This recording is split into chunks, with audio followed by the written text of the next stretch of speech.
Episodio número 95. Estamos en el día de hoy con Liz Rangel. ¿Cómo te sientes en este día? ¿Cómo estás? Muy bien, emocionada de estar aquí con ustedes. Estoy muy emocionada porque sí he visto tus videos, entonces soy Wow. fan. Qué Qué chulo. bien. Me entusiasma mucho que tú hayas dicho, que hayas conversado al respecto, porque eso habla mucho del alcance que tiene pues, el contenido en las redes, de cómo uno llega a Claro. personas que están bastante lejos, pero bastante Ujú. cerca a la vez. Tú eres la Sí, creadora de Crafting Geek y exacto. tienes un alcance increíble. Vi que tienes varios canales de YouTube en el cual en uno de ellos tienes hasta 10 millones de suscriptores, lo cual es una cifra bastante Wow. difícil de lograr. Lo puedo decir a boca abierta porque yo también me dedico a hacer contenido y es bastante complicado. En mi caso, se complica un poquito más porque mi contenido es más técnico que de manualidades. No sé si me doy a Ujú. entender. Es Sí, más de Sí, claro. qué máquina comprar y cómo se usa que de manualidades per se. Por lo cual las personas que se interesan en mi contenido son personas que están ya previamente interesadas en comprar una máquina y quieren conocer cuál comprar y ese tipo de cosas. Por lo cual es un nicho muy cerrado. Eh, Ujú. Dicho eso, es impresionante haber logrado los 10 millones, o sea, de increíble. suscriptores. Increíble. Pues te diré, o sea, fue como un poco, un mucho de suerte y también un mucho de trabajo y ha sido también mucho tiempo. O sea, yo empecé en el 2009, que es hace más como de 13 años. Entonces, cuando yo empecé, había como tres canales de YouTube y uno era de manualidades, que era el mío, ¿no? Y entonces por eso fue que creció mucho, porque también, así como tú dices, Mm, manualidades es una vertical que no le gusta a todo el mundo, o sea, no es algo que toda la gente haga. Entonces, aunque mi contenido está un poco más abierto y a lo mejor no va específicamente a alguien que quiere comprar una máquina, como el que tú comentabas, mm, tampoco es como que todo el mundo quiera ponerse a hacer manualidades. claro, Entonces, también ha sido un reto de poder crecer el canal porque no es como que vaya a ser mercado masivo. O sea, sí estamos en un nicho que a lo mejor es un poquito más grande, pero sigue siendo un nicho. claro. Buenísimo. Entonces, cuéntanos de ese proyecto de Crafting Geek. ¿Cómo ¿Cómo inicia inicia? eso? Bueno, pues para todos los que no me conocen, hola, me llamo Liz. Mi canal de YouTube se llama Crafting Geek. Empecé hace 13 años.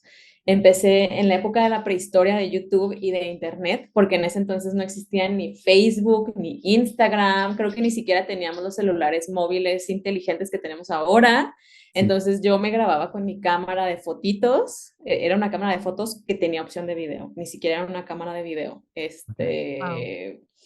Empecé grabándome en casa de mis papás, todo fue una casualidad, les voy a contar la historia, todo fue una casualidad. Mucha gente piensa que yo estaba en mi casa y un día dije, "Ah, quiero hacer un canal de YouTube y que elaboré un plan maestro malévolo para conquistar el mundo con las manualidades y la verdad es que no, en realidad fue una casualidad y fue en 2009.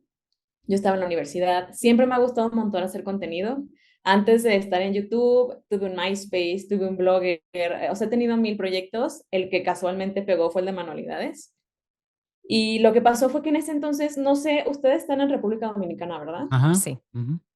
No sé si esta historia conecte con ustedes, pero hace como 13 años aquí en México hubo una moda en la que hacías bufandas con unos telares que eran unas tablas de madera con clavos y entonces ponías el estambre así y lo ibas empujando y se hacía una bufanda y ya terminas con una bufanda así como para el invierno. Me parece que los Se he hizo esta visto. moda. Ok. ¿Sí, sí les tocó? Yo no No, llegué a verla. Yo en tablas con clavo lo que llegué a ver era como que cruzaban unos hilos hasta que formaban alguna palabra. Y, por ejemplo, Ah, era como que en una tabla tú escribías, por ejemplo, amor, y luego dentro de ese trazo tú empezabas a clavar algunos clavos y luego ibas rellenando con hilo y quedaba un proyecto ujú. sí, eso preciosísimo, también lo he pero visto, lo de sí. la bufanda no. Sí, no, lo de la bufanda pegó aquí en México muchísimo. Y en las paradas de los camiones, en la calle, en donde fuera, te encontrabas a alguien que tenía un telar y estaba haciendo una bufanda, pero lo que pasaba es que te vendían el telar y no te explicaban cómo usarlo. Entonces la gente lo que hacía es que pues alguien me había recomendado utilizar este telar, lo compraba y entonces yo iba, le preguntaba a la persona que me había recomendado, le decía, oye, ¿cómo se usa? Y ya te enseñaban a usarlo. Así fue como a mí me enseñaron a usar mi telar. Yo en ese entonces estaba en la universidad, no trabajaba, tenía poco dinero y yo dije, yo quiero regalar cosas increíbles de Navidad, voy a hacer bufandas. Entonces compré mi telar porque podía comprar también el estambre o le dicen también lana, o sea, puedo comprar una bola así muy barata y Ujú. podía ponerme a hacer bufandas para todos. Entonces yo dije, le voy a regalar a toda mi familia bufandas. Cuando estaba por terminar mi primera bufanda, me di cuenta de que no sabía cómo cerrarla. O sea, dije, Ok. híjole, no me Ay, ay, ay. explicaron cómo cerrar esto. O sea, ¿qué hago? Ni modo que se los dé con la tabla, así pues no les puedo decir ten y con el telar ahí, Con todo ¿no? y tabla. Sí. Entonces empecé a preguntar y resultaba que pasaba mucho que la gente que tenía el telar dejaba la bufanda a medias porque no sabían cómo cerrarla. Te venían unas instrucciones en algunos telares, era una hojita como de este tamaño, que decía cómo cerrarlo en tejido en puro texto.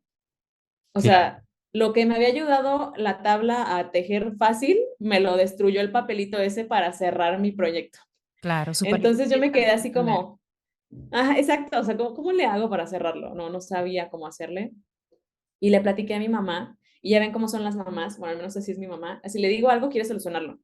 Entonces yo Claro. solo le platiqué de que, ay, pues ya la tabla esa ya no me sirvió, ya la voy a dejar ahí, no sé cómo cerrarlo. Y ella resultó que una amiga suya era muy fanática del telar y sabía cómo cerrarlo, sabía cómo hacer puntos de diferentes colores, o sea, era como una maga de los tejidos. Entonces ella me enseñó a cerrar la bufanda y yo dije, a ver, yo tengo muy mala memoria, acabo de salir de la clase en la que ella me enseñó a hacer este cerrado de bufanda y ya se me había olvidado. Dije, ya se me olvidó, ¿cómo voy a hacer otras 40 bufandas para arreglar toda la familia si ya se me olvidó el procedimiento? Y era difícil Ah, Entonces cerrarla. llegué a mi casa, mandé. Era difícil cerrarla. No era difícil, pero era como la primera vez que utilizaba yo el tejido. ujú. Entonces te explican como que agarras este punto y lo mueves para acá y este lo mueves para acá y luego haces un nudo aquí y yo decía, híjole, ya se me olvidó, o sea, Y ya te voy a hiciste hacer otras todo tú. 40 y ya no voy a saber cómo hacerlo, ajá. Entonces yo dije, necesito hacerme un video explicándome cómo hacerlo. Yo ya solía hacer esto, o sea, me explicaba en video las cosas y las dejaba ahí y eso es cuando se me olvidaba, como, ay, necesito ver mi propio video, cómo le hice. Entonces veía mi propia explicación. Me grabé a mí misma y me lo expliqué para mí, o sea, el video era para mí. Pero como ya había empezado mi canal de YouTube, dije, ay, pues el video le puede servir a alguien. Yo he visto a muchas personas que tienen su bufanda abandonada, triste y sola, ahí en la esquina llena de polvo. Entonces tal vez este tutorial les sirve. Y lo subí, lo dejé ahí y a la gente le encantó, o sea, como todos de verdad estaban obsesionados con el telar y no sabían cómo cerrar sus bufandas, pues como que el tutorial llegó en el momento adecuado y la gente empezó a comentar, ¿sabes hacer esto? ¿Sabes hacer otro punto? ¿Sabes hacer lo de los colores? Y no sé qué, y me di cuenta de que había un interés sobre ese tema. Yo también quería hacer pues, como 30 bufandas para mi familia. Entonces dije, Sí. ah, pues si aprendo a hacer otros puntos o en diferentes colores, en lo que yo aprendo, grabo los videos, se los subo a esta gente y Claro. además yo termino las bufandas que quiero hacer de Navidad. Buenísimo. Y Ganar, así fue como ganar, como empezó. dicen. Ganar, ganar. Exacto. ¿Sabes qué? Me ha pasado mucho eso de los videos también. Yo antes impartía clases en línea en una plataforma llamada Patreon, pero Ujú. luego nos mudamos a otra plataforma que se llama Hotmart. Entonces, Ajá. cuando yo estaba empezando a elaborar los tutoriales nuevos para Hotmart, habían algunas cosas que se me olvidaban, de lo que sea, de Cricut o de Cameo, o de sublimación o de bordado. Entonces yo acudía a mis antiguos videos que están en Patreon. Déjame ver cómo fue que yo hice esto, porque yo no me Sí, acuerdo sí cómo fue que yo lo pasa. hice. Muy buena esa. Y O sea, la gente cree que lo sabemos todo de memoria, en verdad pero no. Y no. no, porque no tiene sentido tenerlo todo, porque lo que tiene sentido es tener en el momento lo que importa, pero todo no. Exacto, Claro, exacto. lo que sí es que como tú ya tienes una experiencia y un camino recorrido, te es muy fácil para ti entender cosas. Entonces, con tú ver un video, tú agarras una idea completa, Claro, un pedacito de ya un tiene video. la práctica. Sí, Sí, buenísimo. es la práctica, justo. Sí. Listo, ¿hasta cuándo inicia tu pasión por el arte? Cuéntanos. Híjole, creo que podría decir que la pasión por el arte en mi persona es gracias a mi mamá. Mi mamá trató de encontrar la forma en la que tanto mis hermanos como yo descubriéramos qué es lo que más nos apasionaba y lo que nos gustaba. Entonces era de que había un curso de bordado, te voy a llevar al curso de bordado. Había un curso de origami, vamos a ir al curso de origami. Entonces ella como que trató de fomentarnos este interés por aprender cosas, que ese es uno, y dos, por crear. Y desde entonces, desde chica, empecé a hacer muchísimas cosas con papel, manualidades, pintura, dibujo. Hay un secreto que les tengo que decir. La verdad es que la gente cree que me encanta dibujar y creo que es lo que más me frustra. Y mi mamá se dio cuenta durante mi infancia porque nunca más volví a ir a una clase de dibujo. ¿En Ahí tengo mi serio? cuadro, una flor que hice. pero no, o sea, no me desesperaba, como que sentía que no avanzaba. Entonces, durante este proceso en el que ya me iba llevando a diferentes clases, fue que descubrí que para mí lo que más me da felicidad es crear con mis manos. Y por eso es que terminé inclinándome hacia manualidades sin querer en el canal de YouTube. Ok. Mira qué interesante. Liz, y cuéntanos de esos proyectos en los que tú estás participando en este momento. Antes de iniciar el episodio, hablábamos, por ejemplo, de Art Attack, que las personas que han tenido el mínimo de interés por el mundo de las manualidades llegaron a ver en la televisión el programa de Art Attack Totalmente. o Sí. últimamente en YouTube o en otras plataformas, y tú estás ahí en la última temporada. Y yo dije, wow, qué chévere, o sea, Increíble, qué chulísimo. experiencia. Incluso Gracias. vi uno de tus videos donde tú te desahogabas y contabas que Disney te pagó una clase de diseño que tú desde hace mucho querías tomar, algo así. Y, Sí. y vi que tú casi lloras cuando tú contabas eso, porque tú Ay, sí. más o menos como que querías expresar que todas las cosas buenas en tu vida como que estaban pasando en ese momento, como un montón de cosas increíbles en tu vida. Qué lindo. Em, Queriendo como dejar dicho que todo el trabajo de muchísimos años en ese momento era que estaba como dando beneficio, no solo económico, sino emocional de verdad. Y eso está Ujú. buenísimo. Entonces, cuéntanos de cómo llegan a ti estas empresas, cómo funciona esto, cómo es la comunicación, cuál es la idea, cómo te entusiasma cuando te escriben estas empresas grandes para colaborar como Disney. Cuéntanos. Sí, ¿y qué se siente trabajar en un Sí. proyecto como ese? No, ¿qué se Es siente como que te que, escriba Disney? o sea, y Art Attack. Sí, o sea, se siente irreal. Le estaba contando justo a mis otros compañeros del show, porque tenemos un grupo en donde hablábamos cuando estábamos en la grabación, pero ahora hablamos solo porque somos amigos. Y les estaba diciendo como, ahora que iba a ser el lanzamiento, que para mí el tiempo en el que estuvimos grabando Art Attack, que fue hace como 2 años, fue como si hubiéramos vivido en una realidad alterna. O sea, era una experiencia loquísima, o sea, porque alguien iba y te recogía, te daban de comer, o sea, te trataban de una manera que no pasa en la vida normal.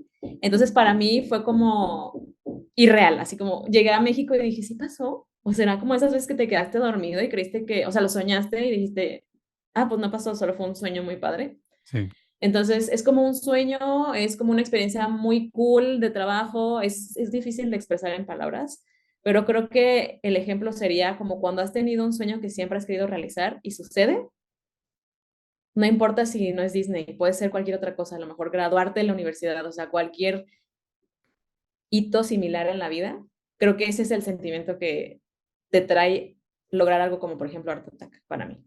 La verdad es que yo cuando empecé yo no tenía planeado hacer tele, yo no tenía planeado hacer nada en video, porque de hecho si se fijan en mis primeros videos se ven solo mis manos. O sea, yo no quería que mi cara se viera, yo quería poder ser libre como el viento y que nadie supiera quién era yo, que si ponía a alguien más a que hiciera manos, pues pues es alguien que tiene manos, ¿no? Pero conforme fue evolucionando el contenido en YouTube, porque yo les decía que yo empecé en la época de la prehistoria, o sea, cuando mm, apenas empezaba esto, empezó a evolucionar con todo lo de los algoritmos y entonces el objetivo de las plataformas actualmente es que la gente se quede el mayor tiempo posible y que vea la mayor cantidad de contenidos. Básicamente ese es el objetivo de todas las plataformas para poder vender más publicidad.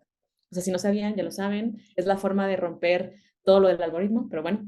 sí, Entonces al inicio no era así, al inicio era solo por subir contenidos, solo porque nos gusta, para compartir, éramos un montón de niños compartiendo cosas y divirtiéndonos, y después empezó a suceder esto del algoritmo, y entonces empezamos a tener que ponernos creativos, ¿cómo le hacemos para que la gente siga viéndonos? ¿Cómo le hacemos para seguir siendo relevantes? Entonces yo me di cuenta de que mi canal estaba estancado porque eran solamente manos y la gente no conectaba con nadie. Entonces una de mis mentoras del inicio me dijo, es que ¿sabes qué? La gente viene a ver gente a YouTube y contigo pues no conectan con nadie porque aunque no cuentas de tu vida y nada de eso, o sea, no conectan contigo, o sea, van porque quieren buscar un tutorial en específico o porque quieren hacer algo que ya traen en mente y no porque digan, ay, es que yo soy súper amix de esta youtuber y quiero ver qué es lo que pasa con su vida. Me dijo, si quieres que crezca necesitas mostrar tu cara. Y yo dije, híjole, es que yo no quiero que se vea mi cara. O sea, para empezar, yo no me sentía buena frente a cámara, o sea, yo me congelaba. Yo tenía que hacer un texto en papel y me lo tenía que poner al lado de la cámara para poder leerlo porque me trababa, o sea, era de que se prendía la cámara y yo súper trabada. Entonces, yo decía, no, ¿cómo que voy a estar saliendo en todos los videos? O sea, es un video por semana, no, o sea, me estás pidiendo demasiado. Entonces como que lo estuve pensando y me estuve diciendo a mí misma, no, sí se puede, si lo haces así, ¿no? O sea, como que yo soy mi porrista personal. Y entonces dije, lo voy a intentar, lo voy a intentar. Entonces empecé a salir en los videos. Los primeros son horribles, si pudiera los borraría, ahí están. O sea, trabadísima, digo cosas que, ay no, se ven súper falsas. También mis escenas eran como que yo me ponía muy experimental con la cámara y las veo ahora y digo, Dios mío, un productor de video me diría, no, eso está descuadrado, se ve fatal. O sea, y ahora con la experiencia digo, no, ¿cómo puede ser que hice esto? Pero de alguna forma eso conectó con la gente y entonces el canal empezó a crecer otra vez y ya el hecho de que hubiera una cara frente a la cámara fue lo que también me permitió que más marcas y más proyectos grandes llegaran, porque ya no era nada más como queremos salir en el tutorial, ya era como nos gustaría que Liz, que le cae bien a la gente, comparta esto o que sea parte de nuestra campaña. Entonces me di cuenta de que valió la pena haberme arriesgado. O sea, yo tenía como la opción de no arriesgarme y seguir haciendo manos o arriesgarme y poner mi cara ahí. Me di cuenta de que arriesgarme valió la pena. Yo jamás pensé en la vida que arriesgarme iba a ser salir en tele. O sea, Claro. no, para mí era imposible. O sea, que me lo dijeran era como, no, no, yo no voy a salir en tele. No, ¿de qué hablas? Pero una de las cosas que siempre a mí me gusta hacer es tratar de salirme de mi zona de confort, porque la zona de confort es donde está todo lo conocido y todo lo que está más allá, todo lo que quieres lograr en tus sueños, todo lo que no está en tu vida que sueñas está afuera de la zona de confort. Entonces, yo trato siempre de empujarme a hacer cosas que no me gustan o que me dan miedo. Y la primera vez que me invitaron a un programa de como tele, era una producción muy grande, fue en Tijuana, aquí en México, y me dijeron como que quieres venir, son 12 episodios, tienes que salir a cámara tú. Yo en ese entonces todavía no salía a cámara, o sea, fue antes de que me dijeran que tenía que salir mi cara. Y yo Ok. dije, ay, no, ¿cómo voy a ir? Y me van a pagar y qué tal que llego y me congelo y no salen las cosas. Y, o sea, mil ansiedad de que no sé qué va a pasar. Pero tengo una regla que se llama la regla de los 3 segundos. Entonces leí el correo, me súper emocionó y dije, tengo que decirles que sí. Y respondí en 3 segundos, sí, voy a estar ahí, estoy encantada, todo va a salir súper bien. Pasaron los 3 segundos y dije, ¿qué hice? No, Por y dentro. cómo voy a estar frente a cámara y Ahora. yo no soy tan buena, o sea, ¿sabes? Ya lo que yo hago es que es para evitar autosabotearme, la regla de los tres Ujú, segundos. Es, ujú. mi emoción inicial es lo que yo quiero y después llega el autosaboteador. Entonces, yo dije que sí y ya estaba comprometida y dije, pues ni modo, ahora voy a ver cómo le voy a hacer, porque yo ya dije que sí y no voy a retractarme. Entonces fui a esa producción me sirvió muchísimo para saber cuáles eran mis límites y cómo me veía frente a cámara. La verdad es que el equipo de producción me apoyó muchísimo, de que casi casi me agarraban de la mano y Liz, lo estás haciendo muy bien y me apapachaban y me daban abrazos. Fue una gran experiencia inicial para salir frente a cámara. Y después de eso, pues cuando me dijeron, ya tienes que salir tú frente a cámara, fue más fácil decir que sí, porque ya me había dado cuenta de que de alguna forma podía hacerlo. Y después de eso fue práctica, o sea, yo me di cuenta de que yo no era buena hablando frente a cámara, a mí me costaba trabajo, a mí me cuesta mucho trabajo socializar en el mundo con otras personas, imagínense frente a una cámara, frente a miles de personas, o sea, yo decía, no, lo bueno es que se graba y se puede cortar y lo editas, pero yo trataba de ponerme a mí misma en situaciones en las que tenía que mejorar a fuerza. Entonces empecé a ir a conferencias y yo daba conferencias. ¿Cómo? No sé cómo le hice porque yo me moría de nervios, pero yo decía voy a dar esta conferencia y luego empecé a dar cursos y trataba como de empujarme para ir más allá y eventualmente pues llegó la oportunidad de trabajar con una agencia de representación. Ahí tengo varias historias de terror, estuve con varias agencias de representación y mi agencia actual fue la que estuvo manejando el proyecto de Art Attack y me dijeron, oye, ¿te interesa? ¿Les interesa tu perfil? Ya tienes muchos años en esta vertical, la gente te conoce, tienes 10 millones de seguidores, o sea, les gustaría que hagas el casting. Y para mí fue como, ¡ah! Casting. Yo nunca he hecho un casting. O sea, sí salgo frente a cámara, sí he hecho producciones, sí, pero yo nunca he hecho un casting. ¿De qué hablan? Entonces, para mí fue padre porque fue como revivir un poco el inicio del canal de YouTube cuando empecé a salir a cámara. Fue como aventurarme algo que yo no conocía. Y entonces yo entré a un casting que resultó ser durante la pandemia. Entonces todo fue desde lejos, fue gracias a Dios por Zoom, en cada quien en nuestras casas, no sé cómo me hubiera ido en la vida normal, tal vez no hubiera pasado el casting, pero hicimos el casting virtual y fue toda una experiencia, o sea, de verdad, fue otra vez aventarme a lo desconocido, me eligieron junto con otros, creo que somos 5, 4, ya ni sé, mi cabeza de mamá borra toda la información, no es que no los quiera, que se me olvida todo, pero quedamos todos nosotros y entonces nos dijeron, oigan, sí, vénganse. y literal nos fuimos a grabar a Argentina. O sea, Liz, esa es como la historia resumida, no tan resumida. Liz, y a pesar de ese miedo escénico, ¿alguna vez tú soñaste salir en televisión? La verdad es que sí, o sea, no sé si todos soñamos esto cuando somos chicos, pero yo sí soñaba con a lo mejor ser actriz o salir en una película, pero siempre fui muy penosa, así le decimos aquí, o sea, me da pena estar frente al público. Yo soy la persona que si en un cumpleaños dicen unas palabras, yo no puedo decir unas palabras, o sea, me pongo muy nerviosa, todavía me pasa. Entonces, sí lo imaginaba y lo soñaba, pero yo decía como que nada, no va a pasar. Que no, no, no, no. ¿Y nos podrías compartir algunos tips de cómo tú pudiste superar ese miedo escénico para los que nos están escuchando? Claro, a ver, el tip que siempre les comparto a todos y el que a mí me funcionó mucho al inicio, porque mucha gente lo que le pasa es que si ven una cámara y la prenden, o sea, como que se congelan. Mm, Entonces, mi consejo para poder estar frente a una cámara y estar relajado es que yo ya no me imaginaba que era una cámara, me imaginaba que era alguien a quien le tengo mucha confianza, que en ese entonces y en la actualidad, bueno, en la actualidad no lo necesito hacer, pero en ese entonces me imaginaba que era mi hermana. Entonces, yo no le hablaba a la cámara, yo le estaba hablando a mi hermana. Y eso hacía que yo me relajara muchísimo, porque entonces ya no estaba pensando en que eran millones de personas o una persona extraña viéndome, sino que solo le estaba hablando a mi hermana. Y entonces empecé a sentir más natural cuando hablaba, me empecé a destrabar, ya no tenía que leer textos y eso me ayudó muchísimo. La otra es practicar. O sea, si solamente has hablado frente a cámara o has dado una conferencia una sola vez, o sea, obviamente no va a ser la mejor experiencia. Necesitas hacerlo muchas veces y mm. creo que hay una especie de memoria muscular también en este tipo de cosas. O sea, que tu cuerpo y tu cabeza y todo ya lo ha vivido, entonces es más fácil la siguiente vez. Entonces, hacerlo varias veces, aunque te dé miedo. Buenísimo. Liz, yo estuve buscándote por YouTube y veo que tiene varios canales. Uno de ellos es Yo soy Crafty Liz, el otro es Crafting Geek y el último es Crafting Geek EN en mayúscula. Por ejemplo, en Yo soy Crafty Liz, yo veo que tú tienes 900,000 suscriptores y así en los demás, tienes una cantidad de suscriptores impresionantes, pero el canal que más utilizas es el de Crafting Geek, que es tu canal principal, que es el que tiene 10 millones de Sí. suscriptores. ¿A qué se debe que tú tengas otros canales y por qué los dejaste atrás? Porque veo, por ejemplo, que en ese de Yo Soy Crafty Liz, hace unos 4 años o 5 años que no publicas nada ahí. Cuéntanos. Sí. Pues bueno, cuando empezó a crecer el canal, yo dije, quiero hacer mi emporio de medios, necesito hacer más canales. Y también fue un poco como la moda de que en ese entonces todo el mundo tenía canales. Era de que, ay, ya abrí mi canal de vlogs, ay, ya abrí mi canal de Sí, no sé qué. totalmente. Entonces todo el mundo, ajá, todo el mundo tenía como 40 canales. Y yo dije, pues yo no me quiero quedar atrás, también quiero abrir mis canales extras. Entonces abrí el canal de inglés con la intención de que los tutoriales que son manualidades donde se ven manos se pudieran poner con un audio en inglés. Luego abrí el canal Crafty Liz, que era la intención de ser un canal de vlogs.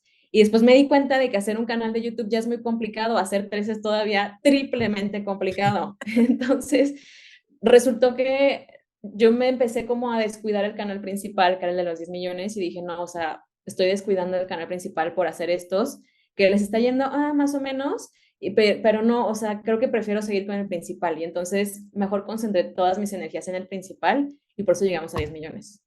O sea, cuando estaban los tres canales, creo que fue cuando estaban en 1 millón el principal y los otros estaban en cantidades chiquitas. Pero dije, no, me voy a concentrar y entonces fue cuando creció más el principal. Buenísimo. Hay una frase en la biografía de tu Instagram, Liz, que me llamó mucho la atención. Creo que todos podemos ser creativos. Sin embargo, hay algunas personas que no se consideran creativas. ¿Tú nos podrías poner un poquito en contexto con esta frase y darnos un poquito tu opinión sobre la creatividad? Sí, yo de verdad creo, o sea, honestamente desde el fondo de mi corazón, yo creo que todos tenemos el poder para ser creativos, pero creo que hay dos cosas. Suele suceder en la escuela o en la vida que si no te sale una cosa igual que alguien más que tal vez quizá tiene más talento, ya es que no eres creativo. Sin duda, Esa es una cosa. por ejemplo. Ujú. Ujú. Exacto, suele suceder mucho eso. Y la otra es que creo que la gente confunde creatividad con arte. Son dos cosas diferentes también. Ser creativo no quiere decir que yo tenga un talentazo para dibujar. Esas son dos cosas distintas.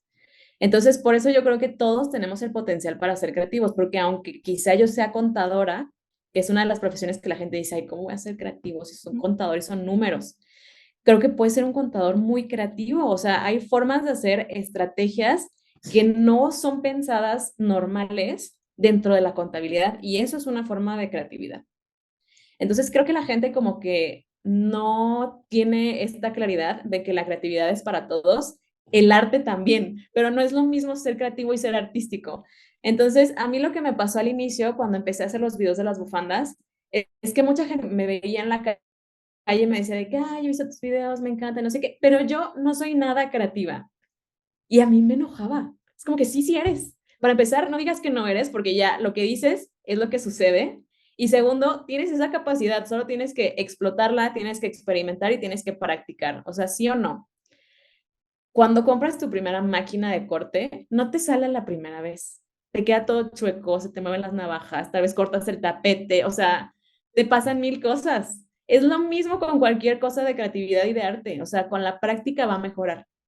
Es como que siento que también la gente como que a veces se queda frustrada porque no le sale la primera, pero no, esto no es de la primera, o sea, es con práctica. Por eso digo, creo que la creatividad es para todos y por eso los tutoriales, porque la idea es que la gente pueda hacerlos y a lo mejor como practicar su creatividad una vez a la semana, que sea la idea de los videos, y poder ir mejorando tus habilidades. O sea, todas las habilidades se pueden mejorar, hasta incluso el dibujo si crees que no eres bueno para dibujar, o sea, todo. Liz, en 2022 tú anuncias en las redes sociales tu embarazo.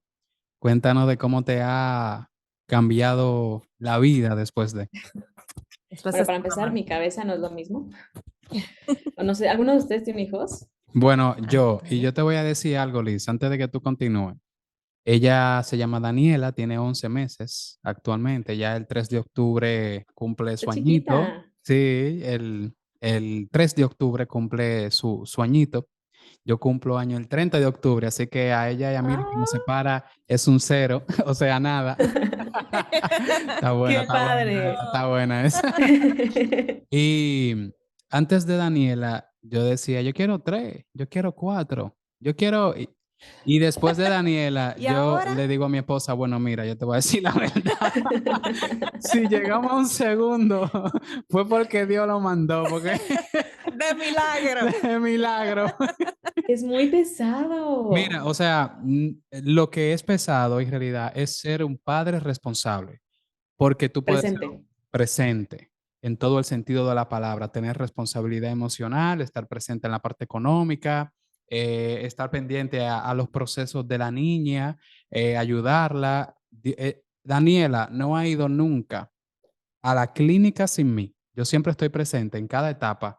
Desde que nació, todos los pasos, por ejemplo, los otros días ella tenía una gripecita, fuimos a la clínica, le dieron, la nebulizaron y todo eso. Entonces, siempre estoy presente. Esa es la parte difícil. No es ser padre como tal, porque tú puedes, no sé, tener 8 y Claro, y verlo una vez al no, mes, exacto. pero un padre Exacto. responsable es Y bastante presente. complicado. Y eso Lo que ves. nosotros, Liz, tenemos una vida relativamente acomodada porque generamos una cantidad de ingresos muy decente y porque, por ejemplo, la academia está aquí, pero mi casa está como a 2 esquinas, el gimnasio está como a 2 esquinas, el cuido donde está Danielita está como a 3 esquinas. O sea, todo está como relativamente cerca, que eso facilita mucho el movilizarse para que las cosas pasen. Aún así, es súper complicado, Liz. Eso es difícil. No, sí. O sea, te creo. O sea, a mí me toca también. Te creo y te entiendo. Te entiendo, o sea, ahorita saco mi pañuelito y nos secamos las lágrimas y Sí. seguimos platicando. Y la mesa redonda, de que hablar de las penas y la cosa Ahora así. las penas. Sí. ¿Y qué ha sido Sí, no, o sea, perdón. eso, perdón, lo más retador para ti de ser madre? Creo que lo que le he dicho a varias de mis amigas y amigos es que te pueden contar qué es ser papá y jamás lo vas a entender hasta que tengas un hijo. O sea, puedes imaginarte lo que es y la dimensión de las responsabilidades y todo lo que va a cambiar, pero de todas formas se queda corto. O sea, ya que estás ahí, es totalmente distinto. O sea, para empezar, yo recuerdo que mi embarazo fue complicado. Los primeros 3 meses, 3, 4 meses, a mí los síntomas del embarazo me pegaron horrible. Yo no podía comer nada. El olfato, o sea, yo sentía que tenía todos los olores horribles aquí en la nariz, no me podía parar, me dolía la cabeza, no podía pensar y aún así tenía que ir a grabar al estudio. Entonces, yo los primeros meses la pasé fatal. Yo decía, ¿por qué hay tantos humanos en el planeta Tierra si la gente se siente así de mal durante un embarazo? Explíquenme. Después resultó y me explicaron que no todos se sienten tan mal como yo, o sea, que hay gente que de verdad no siente nada, pero yo sí me sentía muy mal, o sea, bajé como 10 kilos porque no podía comer nada, todo lo vomitaba, todo me olía horrible, todo me hacía sentir mal, me dolía la cabeza, me sentía muy, muy, muy mal. Entonces yo ya estando ahí, yo decía, ¿qué hice? O sea, ¿cómo van a ser 9 meses de esto? Porque además la gente te dice, ah, puede ser que se te quite a los 3 meses, pero hay gente que tiene estos síntomas hasta los 9. Ay, Exacto, ay, ay, ay, ay. Dios exacto. santísimo. Yo recuerdo ¿Cómo que que hasta los 9?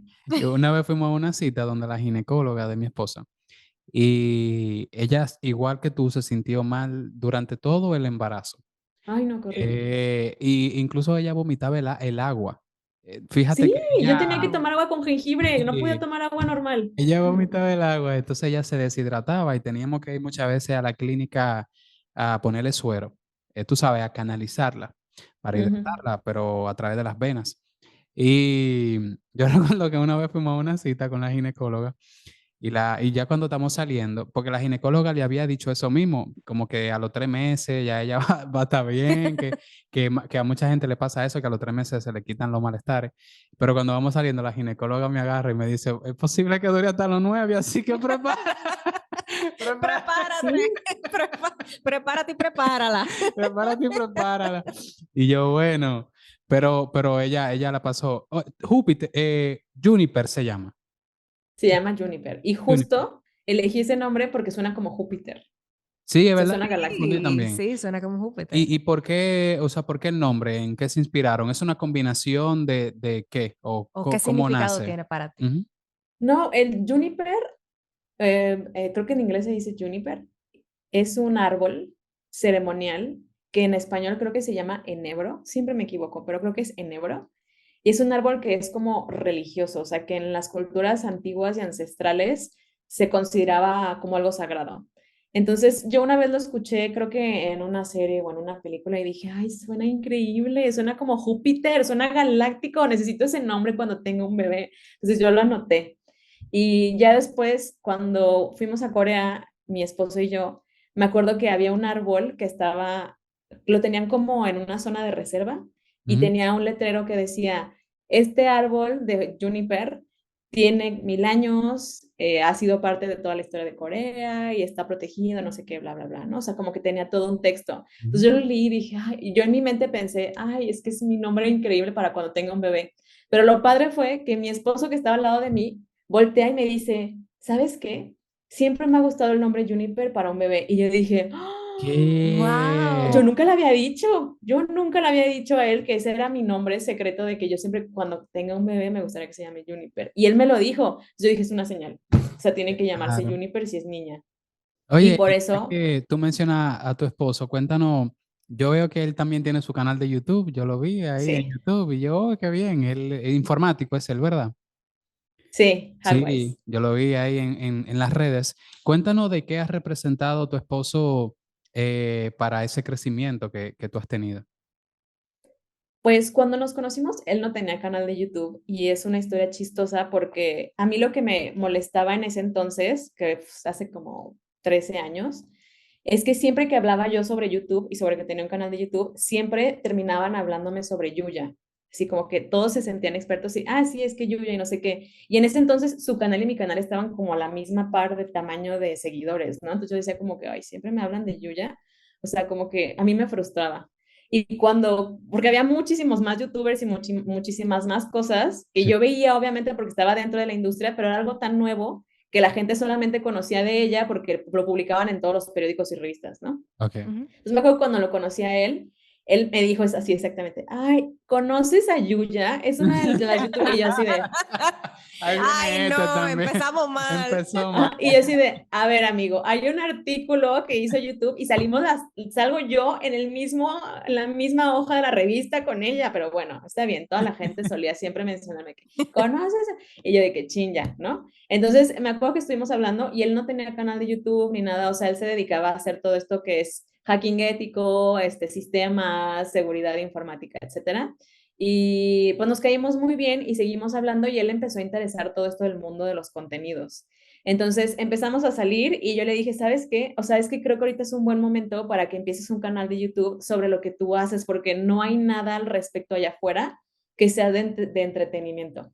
O sea, todo lo que hay son como tutoriales, así de que, y entonces abres Linux y le picas aquí, o sea, está bien, ¿no? Está padre que la gente quiera ver un tutorial, pero también hay gente que quiere entretenerse y que le gusta ese mundo. Entonces tú Claro. podrías, con tu facilidad de palabra, o sea, porque César, mi esposo, es un perico, o sea, de verdad, él lo paras en un lugar y se hace 40 amigos en 2 segundos. Ok, Y yo soy al revés, yo no hablo con nadie. Entonces ok. yo dije, con tu facilidad de palabra podrás conquistar el mundo, tienes que hacer tu canal de YouTube. Y por eso es que lo empezó a hacer. Ah, buenísimo, buenísimo. Genial, qué chulo. Liz, manualidades, retos, blogs, eventos, de todo lo que realizas, ¿cuál es tu actividad favorita? Ay, creo que mi actividad favorita es experimentar. O sea, esta es una respuesta rara, ¿no? Porque tal vez querían que les dijera así, retos, pero creo que lo que más me gusta es experimentar cosas nuevas. Entonces, por ejemplo, cuando hice mi primer reto, para mí fue divertidísimo porque yo nunca había hecho un reto. Cuando hice mi primer evento fue lo mismo, porque yo no sabía cómo funcionaba. Cuando lancé mi primer producto igual. Entonces, lo que más me gusta es experimentar, o sea, como aventurarme a hacer cosas nuevas. Buenísimo. ¿Tú sabes qué me pasaba antes, Liz? Que yo, creando tutoriales, tengo que agotar productos.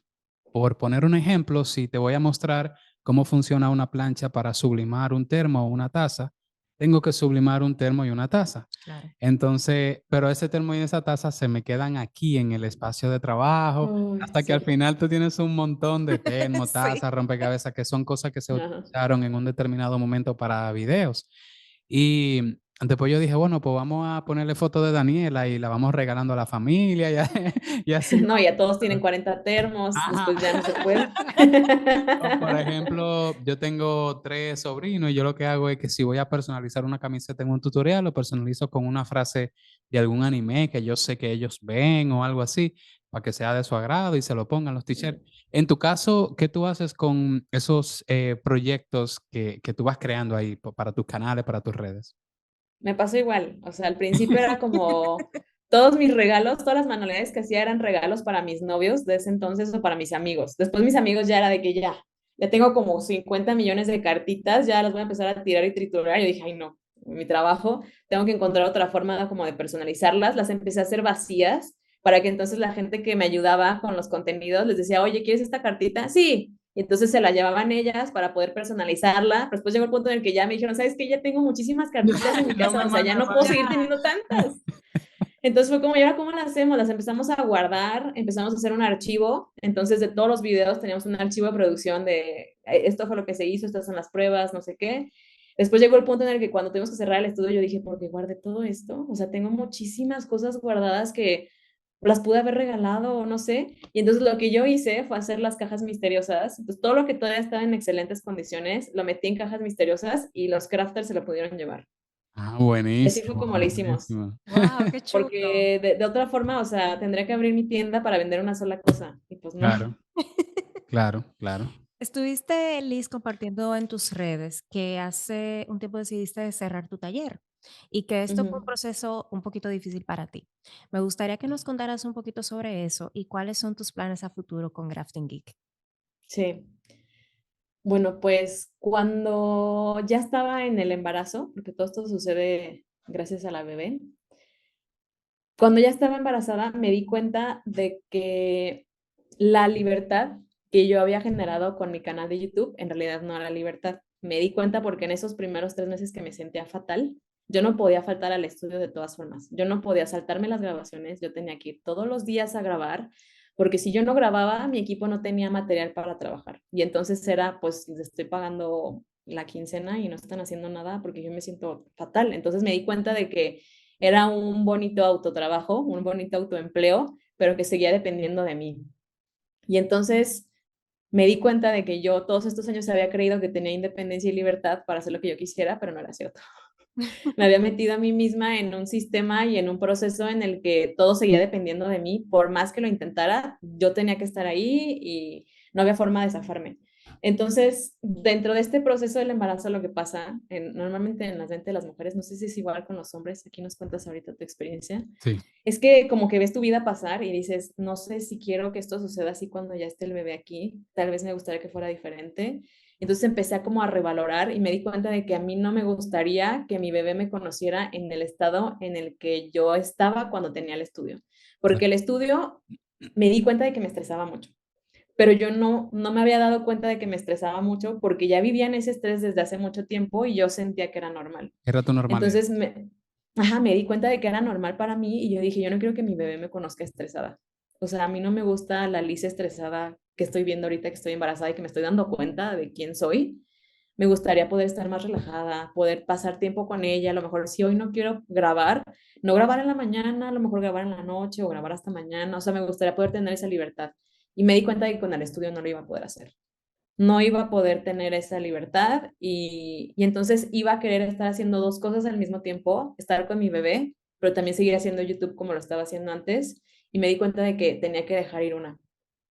Y pues obviamente iba a ser YouTube. Es lo más fácil, ¿no? No, pues no podía decirle al bebé, bueno, ya, regrésate, se cancela. Se cancela todo. Ah, sí.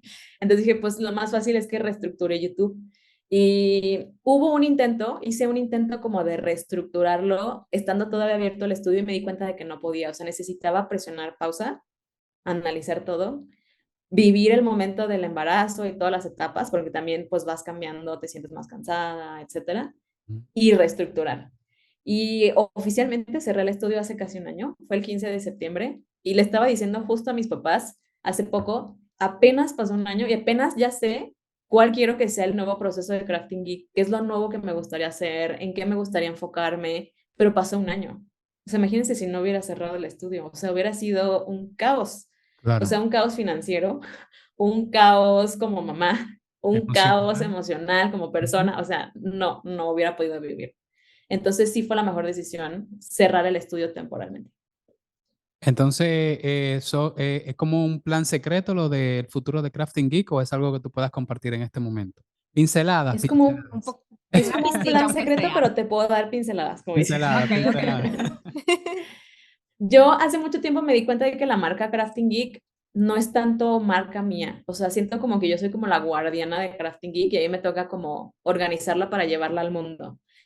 Entonces, tenía muy claro que sé que quiero que siga existiendo y me gustaría que siga existiendo de una forma en la que también me permita a mí vivir. Entonces, una de las cosas que me di cuenta es que me enfoqué mucho en hacer productos gratuitos. ¿A qué me refiero? A los tutoriales. Ujú. Le metí muchísimo tiempo y muchísima energía a hacer los videos que yo podía monetizarlos y ganar de ahí, pero no era un negocio sostenible. Ahí Claro. me di cuenta de que no había hecho un modelo que fuera sostenible y entonces en lo que he estado trabajando es justamente en eso. Cómo hacer contenidos que me sigan dando felicidad, que puedan seguir siendo entretenimiento, que la gente los pueda seguir viendo, pero que haya un modelo de negocio que permita que esos videos hagan dinero además de la monetización para poder hacer otras cosas. Que fue alguno de los proyectos que llegué a hacer al inicio, como productos, cursos, etcétera, pero que al final por seguir concentrada al 100% en hacer contenidos gratis, no me metí más en este lado de la parte del negocio. Y entonces cuando todo empezó a tambalear fue como, no hay para dónde irnos. Y por eso fue que tuve que presionar pausa. Entonces por ahí va más o menos el plan actual. Sí, no, buenísimo, tiene todo el sentido. Sí. En mi caso, VU Academy funciona de la misma manera. En el embudo de venta, los tutoriales gratuitos en YouTube es como un imán que atrapa a las personas y le deja saber que Antonio es un referente en el área y que tú vas a aprender. Quizá a través de YouTube conocen mi parte didáctica también, que ahí las personas deciden, bueno, pues yo vi un video gratis de Antonio y aprendí muchísimo. Imagínate si yo me inscribo en su clase de pago. Sí. Exacto. Entonces de ahí las personas se inscriben en la clase de pago y que son de pago recurrente. Y tú monetizas de las dos maneras. con el video de YouTube y monetiza con las clases en línea. Y eso está buenísimo también. Y es justo para las dos partes también, tanto para ti como para eh, tu suscriptor que puede convertirse en un cliente. Porque fíjate que en YouTube, por más que tú quieras enseñar, los videos no tienen conexión el uno con el otro. Si yo, por ejemplo, hago un tutorial ahora mismo de cómo personalizar una camiseta, es imposible abundar todos los pros y los contras Claro. de eso en un solo video. Es imposible Sí, porque hay mucho que hablar al respecto. Pero en una clase en línea, pues el contenido ya está más estructurado por módulo y yo te voy guiando completamente desde cero hasta que tú te conviertes en una persona super crafter. Pero la posibilidad de aprender y el proceso de aprendizaje pues es mucho más bonito y la curva de aprendizaje se achica mucho también porque como todo el contenido está bien estructurado precisamente para que tú aprendas, a diferencia de YouTube, que muchas veces está estructurado el contenido para que tú aprendas, pero para entretenerte simultáneamente. Exacto, sí. Tú sabes, exacto. en la clase en línea no, en la clase en línea no hay música en los Directo videos, a. la voz está mucho más pausada, las emociones están mucho más calmadas, porque lo Claro, importante es la información, ya no el entretenimiento como tal. claro. Es Está más de buenísimo. aprender. Está buenísimo. Eso yo lo hice y a mí me ha funcionado muy bien. Liz, en tu caso, eh, aparte de eso, ¿cómo bueno, antes de eso te iba a decir que, porque me hiciste una pregunta y no quería dejarla en el aire, que sí, en el caso bueno, en el caso mío, no sé si en el caso de los hombres a grosso modo pasa igual, pero en el caso mío sí yo cambié mucho después de Daniela. Ahorita antes de nosotros empezar a grabar este episodio contigo, hablábamos de eso y hablábamos de cómo cuando Daniela nació yo empecé a comer mucho más sano, porque nosotros queríamos implementar una alimentación. Primero, ella es de lactancia exclusiva y luego, a Ujú, partir de los 6, 7 meses, entonces empezamos a darle alimentación complementaria. Pero queríamos que esa ujú. alimentación sea sana, que no tenga sal, que no tenga esto, que no tenga lo otro. Entonces, no tenía ningún sentido que nosotros le diéramos alimentación complementaria durante un año, por ejemplo, y que después el resto de su vida ella comiera como comemos nosotros. No tenía ningún Ajá. sentido. Entonces, ahí nos pusimos de acuerdo, mi esposa y yo, y dijimos, vamos a nosotros a aprender a cocinar, vamos a, tú sabes, a, a leer, a tirar página para la izquierda, para ver cómo nosotros podemos hacer comida sana, postres sanos, jugos sanos, y hasta compramos una máquina de jugo verde y tiramos jugo verde a cada rato en la casa. ¿Cómo? ¿Tú nunca has hecho Sí, eso? te va a traer un día de esto. Nítido. Y entonces eso es un poco ya más sostenible en el tiempo, porque ya Daniela va a vivir en ese entorno de comida sana y ya ella va a normalizar eso. Entonces, eso Sí. fue una de las cosas que cambió, sí, después de Daniela. Y te puedo hablar de un montón con respecto ya más al negocio, quizás en otra oportunidad para no alargarme. Pero la pregunta que te iba a hacer es, en 2 años, ¿cómo tú ves a Crafting Geek? En el éxito, conquistando el mundo y el universo y el ciberespacio. Buenísimo. Hay que soñar en grande. Claro. Pues me gustaría ya poder tener un modelo en donde Crafting Geek sí es un negocio. Voy a ser súper sincera y contarles que cuando empezó en YouTube, cuando empezó YouTube y que yo empecé en YouTube, pues todos empezamos como un juego. La mayoría éramos universitarios, incluso gente más chica, y pues existía como este sentimiento de que si cobrabas eras un dinerero y estaba como mal visto. Entonces, muchas de las cosas que se hacían al inicio, pues todas eran gratis. Después nos dimos cuenta de que no podíamos sobrevivir de hacer cosas gratis, pero ya habíamos también mal acostumbrado un poco a nuestra audiencia a que todo es gratis. Entonces, como que yo en 2 años me gustaría ver Crafting Geek ya más como un negocio, o sea, dejar de verlo como lo veía antes, como un canal de YouTube en donde yo no le voy a cobrar nada a nadie. Ujú, No es un negocio, pero sí es un negocio porque quiero vivir de él, pero no quiero cobrar, pero sí quiero cobrar. O sea, como ujú. ya haber trabajado esa parte emocional de sí, vamos a cobrar, pero lo vamos a hacer muy bien, van a ser productos que les van a gustar, etcétera. Y Exacto. pues que ahora sí sea una marca que tenga diferentes áreas de negocio. O sea, eso es lo que me gustaría poder tener libertad, seguir haciendo mis contenidos, pero poder seguir teniendo tiempo para dedicarme para mi bebé. Buenísimo. Buenísimo. Liz, 3 tips que le darías a las personas que están iniciando con sus proyectos. Pues el primero es que se avienten y lo hagan, porque muchas veces iniciar un proyecto es, tengo una idea, pero no pasa de la idea, ¿no? O sea, vive aquí y aquí te imaginas que eres exitoso y aquí tú dices, sí, lo estoy logrando, pero por fuera nomás no pasa nada, ¿no? Entonces, que lo saquen y que se avienten y que hagan, que empiecen. no importa si no tienes, por ejemplo, si quieres hacer un canal de YouTube, no importa si no tienes la cámara Top Plus Platinum que tienen otros YouTubers, o sea, empieza a grabar con tu celular, empieza a grabar con lo que tengas. No importa si no tienes el ademán así más suelto frente a cámara, no pasa nada, hazlo. O sea, lo primero es hacer las cosas y empezar. Ese sería mi primer consejo. Lo segundo es que recuerden que la práctica hace el maestro. Entonces, hay que ser constante. ¿Qué significa esto? Pues si quieres hacer un video uno al mes, está bien, comprométete, pero uno al mes. Uno por semana, está bien, uno por semana, pero cumple. Hacerlo y ser constante, porque esa constancia no solamente te va a ayudar a que llegue más gente a tu proyecto en digital, sino que también te va a ayudar a mejorar a ti como creador. Entonces es como matas dos pájaros de un tiro. Y mi tercer consejo sería que no se estresen. Y esto está difícil porque como que nos enfrascamos como en este ciclo de querer seguir publicando y querer seguir cumpliendo y querer, o sea, como tratar de ser muy perfeccionistas. O sea, no, también relájense. Está bien de pronto fallar, está bien pausar las cosas. O sea, yo ahorita pausé algo que tenía 13 años haciendo y no siento que haya sido una mala decisión. Entonces está bien pausar, cambiar de dirección, modificar las cosas. O sea, no tiene que ser todo como era antes y no pasa nada si se modifica. Entonces, no se estresen, o sea, dense libertad también de que todo fluya. Claro, es como que tú vas conduciendo un vehículo y solo pisas el pedal de acelerar. Como te encuentres con la primera pared en el frente, vas a chocar. Entonces, en algún momento Exacto. también el freno es El freno es importante también importante. para bajar la Ujú. velocidad o para detenerse por completo. A mí me ha pasado eso muchas veces con BU Academy. Yo estoy en esto del emprendimiento desde el 2010, pero con BU desde el 2013 hasta que en el 2018 se convirtió en BU Academy.